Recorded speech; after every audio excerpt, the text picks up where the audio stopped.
La Ciudad de México despertaba bajo un cielo plomizo que amenazaba tormenta. Leticia observaba desde la ventana de su apartamento en La Condesa cómo las nubes se arremolinaban sobre los edificios art déco del barrio.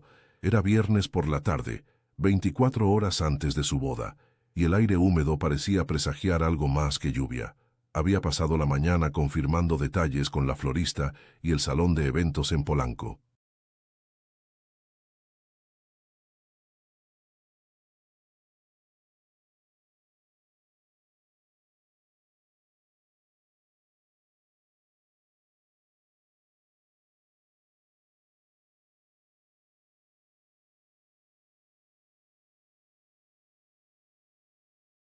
Todo estaba listo: las rosas blancas, el menú de 3 tiempos, la banda que tocaría música en vivo. Carlos, su prometido, había insistido en que ella no se preocupara por nada. Él se encargaría de los últimos preparativos mientras ella descansaba. Leticia tomó su teléfono y escribió un mensaje rápido a su madre, Elena, quien había llegado desde Guadalajara 2 días atrás. «Mamá, ¿dónde estás? Pensé que almorzaríamos juntas». La respuesta tardó varios minutos en llegar. «Salí a hacer un mandado, hija. Regreso pronto». Algo en esa respuesta le generó una inquietud inexplicable. Elena no era de salir sola por la ciudad sin avisar con anticipación. Leticia sacudió la cabeza, atribuyendo su ansiedad a los nervios prenupciales. Se preparó un café y se sentó en el sofá, revisando por enésima vez la lista de invitados. El apartamento de Carlos estaba a solo 3 cuadras. Habían decidido mantener sus espacios separados hasta después de la boda, una tradición que Elena había insistido en respetar. Leticia sonrió al recordar cómo Carlos había bromeado sobre lo anticuado de la costumbre, pero finalmente había cedido por complacer a su futura suegra. Pasaron las horas. La tarde se oscureció prematuramente mientras las nubes se volvían más densas. Leticia intentó llamar a su madre 2 veces más, pero Elena no contestó. A las 6 de la tarde, la preocupación se transformó en algo más intenso. Decidió caminar hasta el apartamento de Carlos para ver si él sabía algo. Las calles de La Condesa estaban llenas de gente que se apresuraba a buscar refugio antes de que cayera la lluvia. Leticia caminó rápido, esquivando los charcos que ya comenzaban a formarse. Al llegar al edificio de Carlos, saludó al portero con una sonrisa nerviosa y subió las escaleras hasta el 3er piso. La puerta estaba entreabierta. Leticia frunció el ceño. Carlos era meticuloso con la seguridad. Nunca dejaba la puerta sin cerrar. Empujó suavemente y entró al apartamento en silencio. La sala estaba en penumbra. Escuchó voces apagadas provenientes del pasillo que conducía a las habitaciones. Avanzó despacio, su corazón comenzando a latir más fuerte. Las voces se hicieron más claras. Una era definitivamente la de Carlos, la otra... Leticia se detuvo en seco cuando la puerta del dormitorio se abrió. Elena salió ajustándose una camisa blanca que Leticia reconoció de inmediato. Era la camisa de vestir que ella misma le había regalado a Carlos el mes anterior. Su madre tenía el cabello ligeramente despeinado y los pies descalzos. El tiempo pareció congelarse. Elena levantó la vista y sus ojos se encontraron con los de su hija. La expresión de horror en el rostro de su madre confirmó lo que Leticia no quería creer. «Leticia». Elena extendió una mano temblorosa. «Esto no es lo que parece». Pero Leticia ya había visto suficiente. Carlos apareció detrás de Elena, visiblemente pálido, usando solo un pantalón de mezclilla. La mirada de culpa en sus ojos destruyó cualquier esperanza de que hubiera una explicación inocente. «¿Cuánto tiempo?». La voz de Leticia salió como un susurro helado. «¿Cuánto tiempo llevan haciendo esto?». Elena dio un paso hacia adelante. «Hija, por favor, déjame explicarte. No te atrevas a llamarme así». Leticia retrocedió sintiendo que las paredes del apartamento se cerraban sobre ella. «¿Cuánto tiempo?». Carlos bajó la mirada. «6 meses». La respuesta fue como un golpe físico. 6 meses, casi desde que él le había propuesto matrimonio. Leticia sintió que sus piernas flaqueaban. Se apoyó contra la pared, luchando por mantener la compostura mientras su mundo se desmoronaba. «La boda es mañana», dijo Leticia, su voz quebrándose. «Mañana íbamos a casarnos y ustedes, ¿cómo pudieron?». Elena comenzó a llorar. «Fue un error, Leticia, un terrible error. Yo traté de detenerlo, pero... ¿Pero qué? Leticia la interrumpió, la rabia comenzando a reemplazar el shock inicial. Pero él es irresistible. ¿Pero no pudiste controlarte? Es mi prometido, mamá. Mi prometido. Carlos finalmente habló. Leticia, yo nunca quise lastimarte. Esto se salió de control. Elena y yo nos encontramos en un momento de debilidad y... Cállate. Leticia lo miró con desprecio. No quiero escuchar tus excusas. Afuera finalmente comenzó a llover. El sonido del agua golpeando contra las ventanas llenó el silencio tenso que se había instalado en el apartamento. Leticia miró a las dos personas que más había amado y confiado, sintiéndose completamente sola. Cancelen todo, dijo finalmente, su voz ahora firme y fría. La boda, la fiesta, todo. Se acabó. Salió del apartamento caminando despacio, ignorando los llamados desesperados de Elena. Bajó las escaleras mecánicamente, salió a la calle y dejó que la lluvia la empapara completamente. No le importó. Nada le importaba en ese momento. Leticia pasó la noche en el apartamento de su mejor amiga, Mónica, quien vivía en la Roma Norte. Entre lágrimas y café, le contó todo lo sucedido. Mónica, una abogada especializada en derecho familiar, escuchó en silencio, su expresión endureciéndose con cada detalle. «Necesitas saber la verdad completa», dijo Mónica finalmente. «Esto no puede ser solo una aventura de 6 meses. Tiene que haber algo más». Leticia levantó la vista, sus ojos hinchados por el llanto. «¿Qué más puede haber? Ya es suficientemente horrible». «Piénsalo, Leti. Tu madre viajó específicamente desde Guadalajara para la boda. ¿Por qué arriesgaría todo ahora, justo un día antes? A menos que... ¿A menos que qué?». Mónica se inclinó hacia adelante. «A menos que haya algo más en juego. Dinero, propiedades, algo que justifique este nivel de traición». Leticia recordó algo que había pasado por alto en su estado de shock. 3 meses atrás, Carlos había mencionado casualmente que estaba considerando hacer algunos cambios en sus inversiones. Él era arquitecto, pero había heredado una cantidad considerable de dinero de su padre y tenía varias propiedades en renta por la ciudad. «Hay algo más», Leticia dijo lentamente. «Carlos me pidió que firmara unos papeles la semana pasada. Dijo que eran documentos rutinarios para agregar mi nombre a algunas de sus cuentas antes de la boda». Mónica se puso tensa. «¿Firmaste algo?». «No. Quise revisarlos con más calma primero, pero él insistió en que no había prisa». «Necesitamos ver esos documentos, ahora». A la mañana siguiente, el sábado que debería haber sido el día de su boda, Leticia regresó a su apartamento. Elena había dejado docenas de mensajes y llamadas perdidas, pero Leticia las ignoró todas. Necesitaba respuestas antes de confrontar nuevamente a su madre. Encontró los documentos que Carlos le había dado en un sobre manila dentro de su escritorio. Mónica los revisó cuidadosamente, su expresión volviéndose cada vez más seria. «Esto es peor de lo que pensaba», dijo Mónica después de varios minutos. «Estos no son documentos para agregar tu nombre a sus cuentas. Son documentos de transferencia de propiedad. Si hubieras firmado, habrías transferido la propiedad de tu departamento de la Condesa a Carlos». Leticia sintió que el piso se movía bajo sus pies. «¿Qué? Pero ese departamento lo heredé de mi abuela. Es lo único de valor que tengo». «Exactamente. Y mira la fecha de estos documentos. Fueron preparados hace 7 meses, un mes antes de que supuestamente comenzara la aventura con tu madre». El patrón comenzó a tomar forma en la mente de Leticia. «Esto fue planeado desde el principio». Mónica asintió gravemente. «Creo que Carlos nunca tuvo intención de casarse contigo realmente. Esto fue un fraude desde el inicio». «¿Y mi madre?», Leticia preguntó, aunque parte de ella ya conocía la respuesta. «Necesitamos averiguarlo. ¿Tu madre tiene problemas económicos?». Leticia pensó en las llamadas recientes de Elena, siempre mencionando gastos inesperados, el negocio de su difunto padre que había quebrado 2 años atrás. «Ella nunca me ha pedido dinero directamente, pero sí ha mencionado dificultades».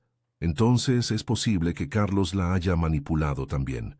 Prométele dinero o ayuda a cambio de mantenerte distraída mientras él preparaba el robo legal de tu propiedad».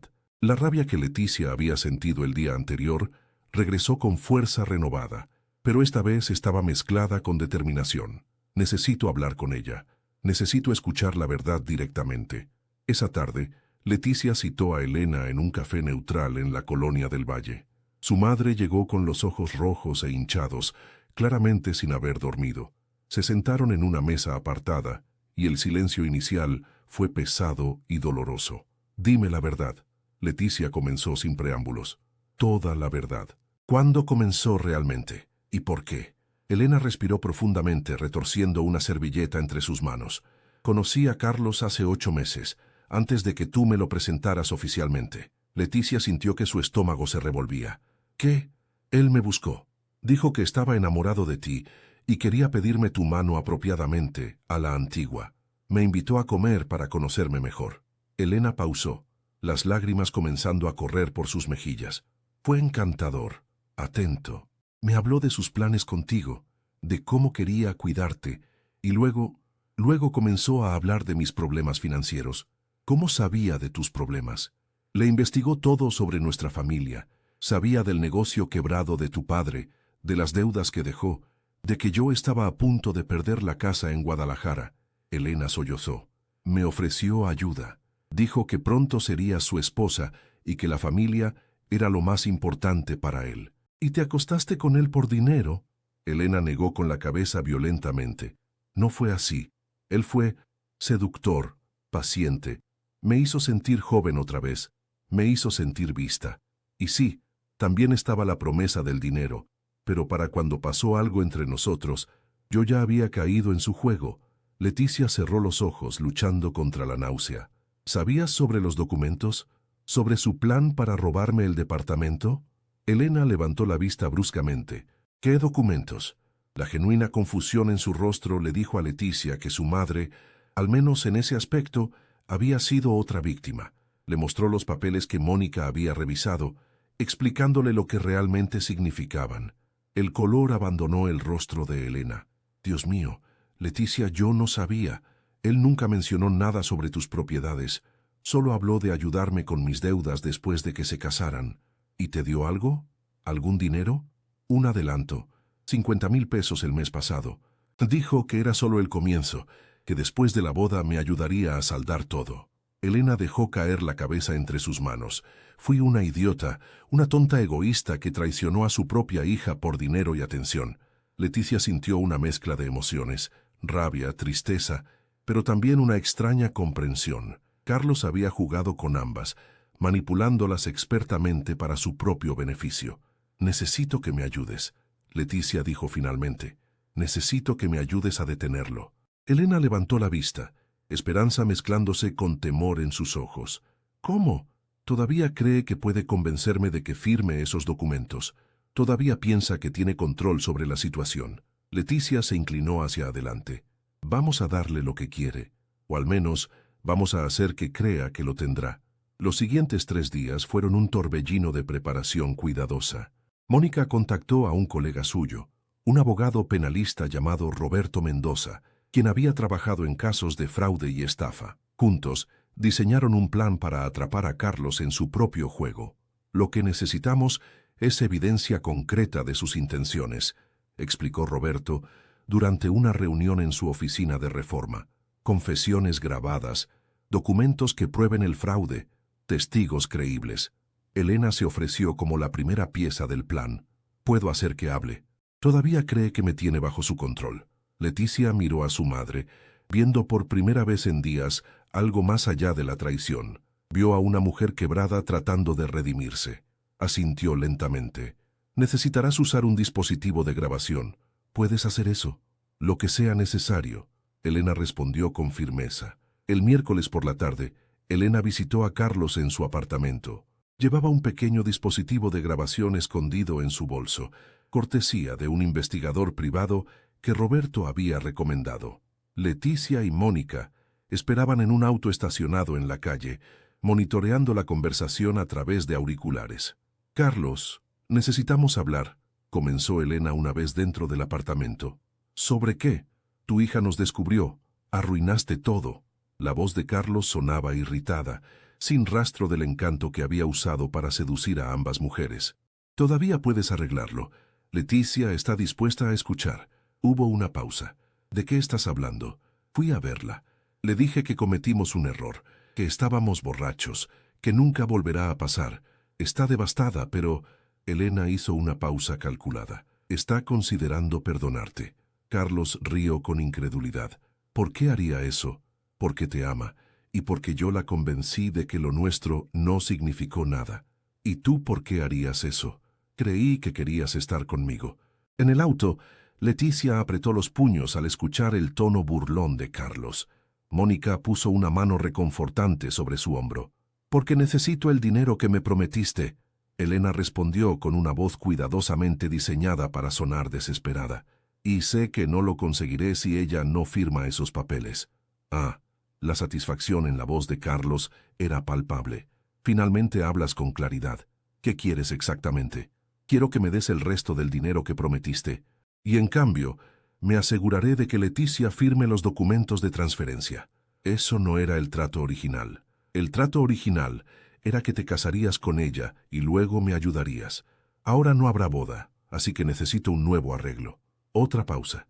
Leticia podía imaginar a Carlos calculando, sopesando sus opciones. 100.000 pesos, dijo finalmente. 50 ahora, 50 cuando ella firme.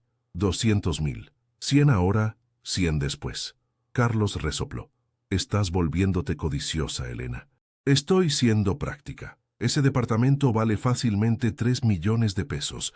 200.000 es una fracción. Está bien. Pero necesito esos documentos firmados antes del viernes. Los tendrás. Pero quiero ver el dinero primero. En el auto, Mónica sonrió. Lo tenemos. Acaba de admitir que el propósito del matrimonio era obtener el departamento. Leticia asintió, aunque su expresión permanecía seria. Esta victoria era agridulce, la confirmación definitiva de que el hombre que había amado nunca había sido real. Elena salió del apartamento 20 minutos después con un sobre conteniendo 50.000 pesos en efectivo. Subió al auto, temblando ligeramente. «¿Estás bien?», Leticia preguntó, su voz más suave de lo que había sido en días. Elena asintió. «Nunca había estado tan asustada en mi vida, pero lo hice». «Lo hiciste bien», Mónica confirmó. «Esta grabación es oro. Ahora viene la parte más difícil. El plan para la fase final era arriesgado. Leticia tendría que encontrarse con Carlos, pretender que estaba considerando darle otra oportunidad y hacer que él confesara más detalles sobre su estafa. Pero esta vez tendría 2 testigos escondidos y múltiples dispositivos de grabación. El jueves por la noche, Leticia llamó a Carlos. Su voz era suave, vacilante. «Necesito hablar contigo. En persona. Leticia». Carlos sonaba sorprendido pero cauteloso. «No esperaba saber de ti. Mi madre vino a verme. Me contó su versión de lo que pasó».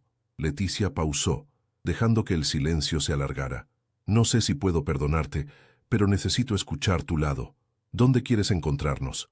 «En el Parque México. Mañana a las 6 de la tarde. Hay menos gente a esa hora. Allí estaré». El viernes llegó con un cielo despejado, irónico considerando la tormenta que se avecinaba. Leticia llegó al parque con media hora de anticipación. Roberto y su investigador ya estaban en posición, disfrazados como una pareja leyendo en una banca cercana. Mónica esperaba en el auto, lista para intervenir si algo salía mal. Carlos apareció exactamente a las 6, vestido impecablemente en jeans oscuros y una camisa azul. Su sonrisa era la misma que había conquistado a Leticia meses atrás, pero ahora ella podía ver la falsedad detrás de ella. «Gracias por aceptar verme», dijo él, sentándose junto a ella en la banca. «Necesito entender por qué», Leticia comenzó. «¿Por qué elegiste destruir mi vida de esta manera?». Carlos suspiró, una actuación perfecta de remordimiento. «Nunca quise lastimarte, Leticia. Lo que pasó con Elena fue un momento de debilidad. Yo estaba estresado con los preparativos de la boda, y ella estaba ahí, y una cosa llevó a la otra. Mi madre dice que comenzó hace 8 meses. Ella exagera.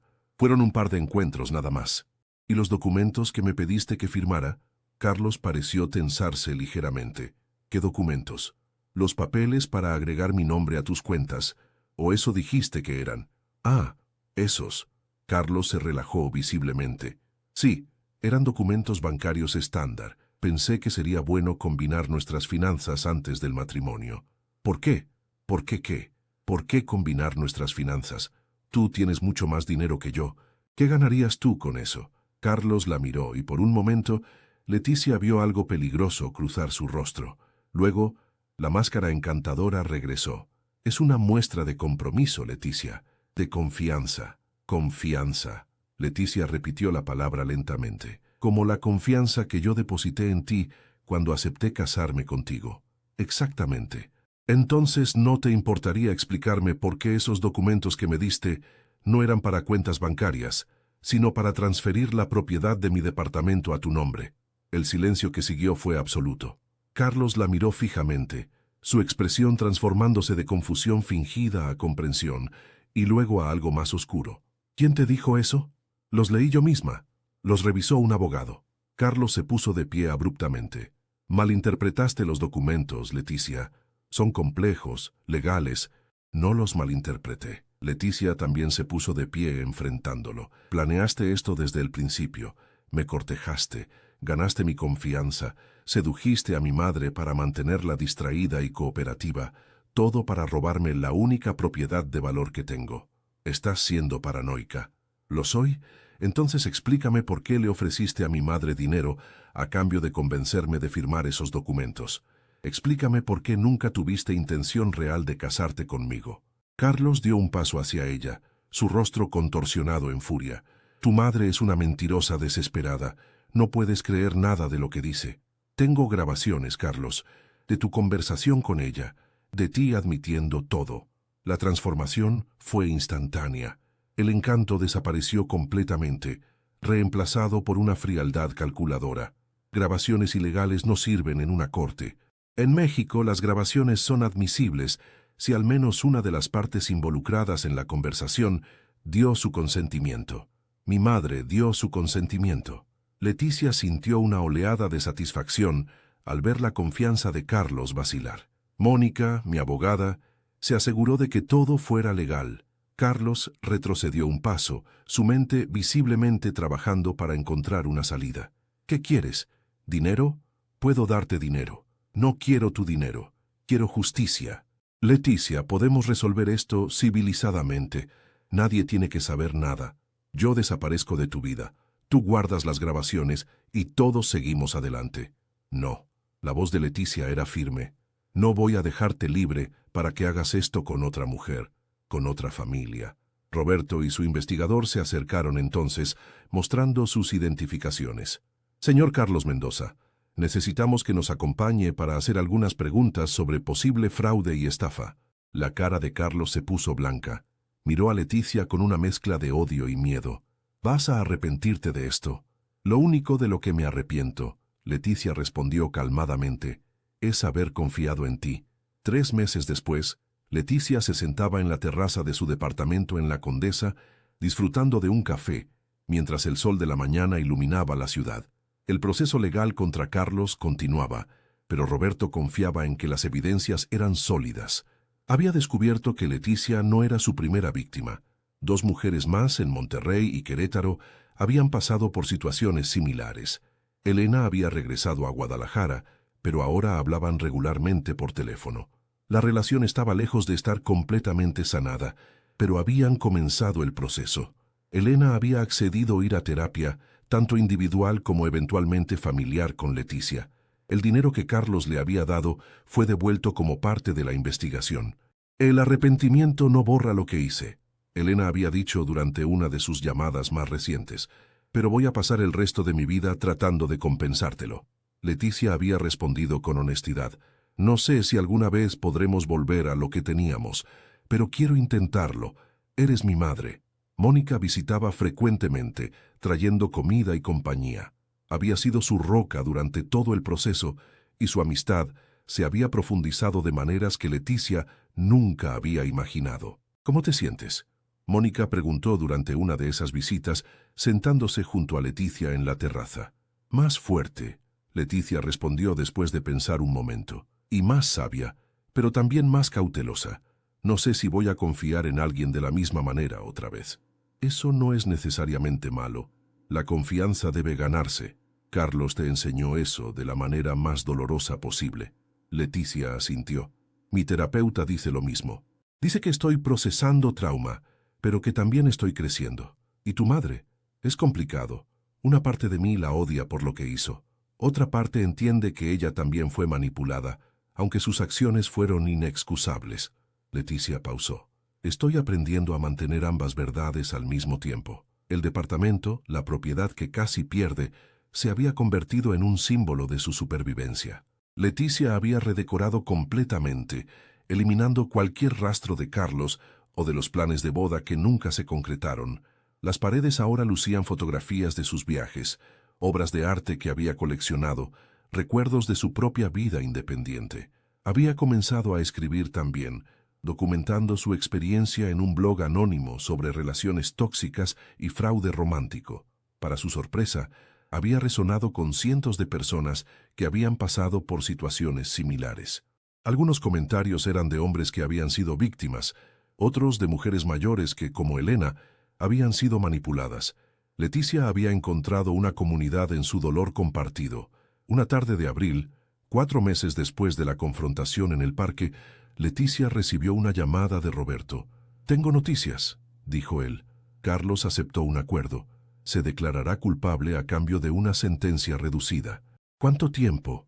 3 años de prisión, más restitución a todas sus víctimas y prohibición de manejar propiedades o cuentas bancarias por 10 años después de su liberación. Leticia sintió una mezcla de alivio y algo parecido a la tristeza. Justicia, pero a un costo emocional que seguiría pagando por años. ¿Las otras víctimas están de acuerdo? Sí, todas están de acuerdo. Quieren cerrar este capítulo. Yo también. Esa noche, Leticia llamó a Elena para darle la noticia. Su madre lloró al escuchar, un llanto de alivio y culpa mezclados. «Gracias por no abandonarme completamente», Elena dijo entre sollozos. «Sé que no lo merezco. Mamá, todos merecemos una segunda oportunidad. Pero las segundas oportunidades requieren trabajo constante, no solo palabras. Lo sé, y voy a hacer ese trabajo, cada día».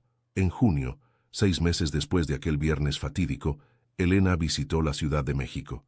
Fue su primera vez de regreso desde el escándalo. Leticia la recogió en la estación de autobuses, y el abrazo que compartieron fue tímido pero genuino. Pasaron el fin de semana juntas, no forzando conversaciones profundas, sino simplemente existiendo en el espacio de la otra. Caminaron por Chapultepec, visitaron museos, comieron tacos en puestos callejeros. Elena respetó los límites que Leticia había establecido, no preguntando demasiado ni ofreciendo excusas innecesarias. El domingo antes de que Elena regresara a Guadalajara, se sentaron una última vez en la terraza del departamento. «He estado pensando en vender la casa», Elena dijo de repente. «Es demasiado grande para mí sola, y tiene demasiados recuerdos de tu padre y de mis errores. ¿Qué harías?» «Pensé en mudarme a un apartamento más pequeño aquí en la Ciudad de México. No cerca de ti», se apresuró a agregar. «No quiero invadir tu espacio, pero tal vez en la misma ciudad, para poder reconstruir lo nuestro lentamente». Leticia consideró la idea. Hacía meses la sola sugerencia la habría llenado de pánico. Ahora sentía una curiosa mezcla de aprensión y esperanza. «Si lo haces», dijo finalmente, «necesitamos establecer reglas claras, límites que ambas respetemos. Por supuesto, lo que necesites. Y tendrás que continuar con la terapia. Es no negociable».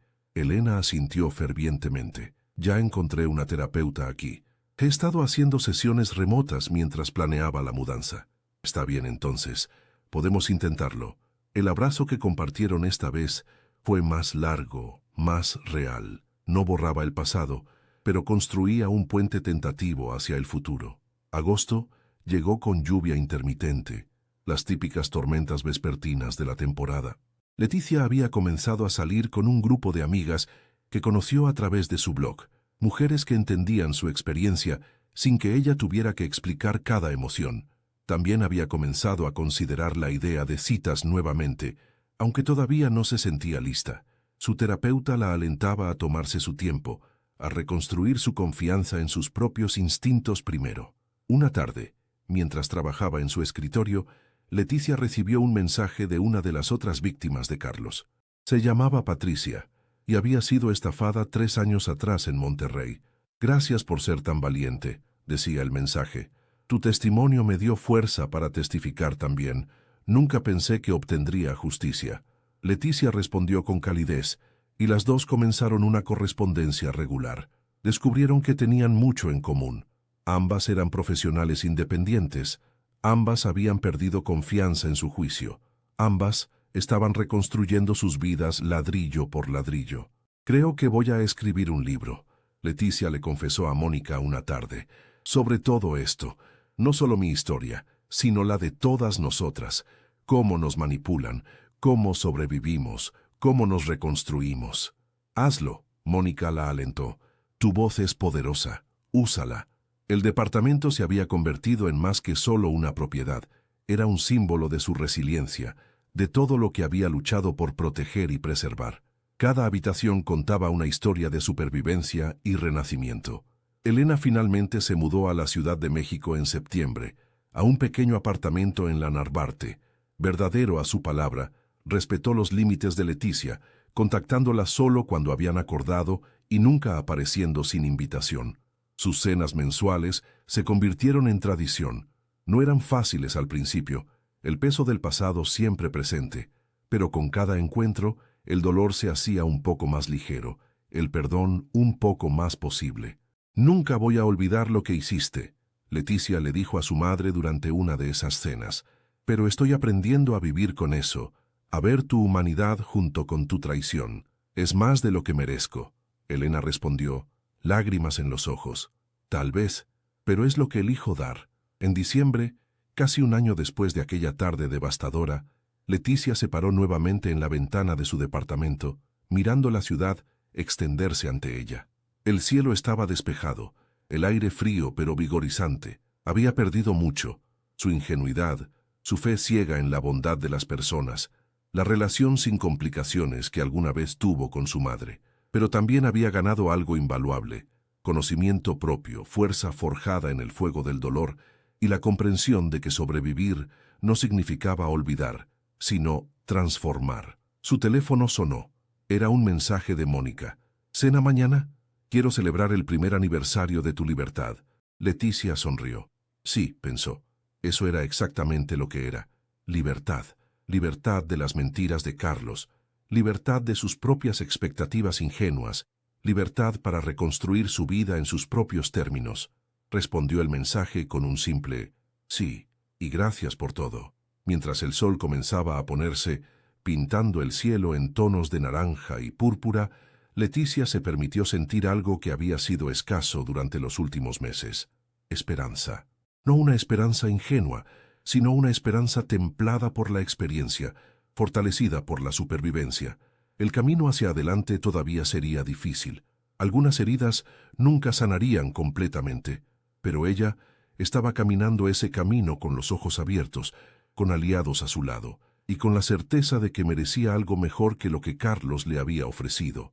Merecía verdad, merecía respeto, merecía amor real, y algún día, cuando estuviera lista, lo encontraría. Pero por ahora era suficiente encontrarse a sí misma.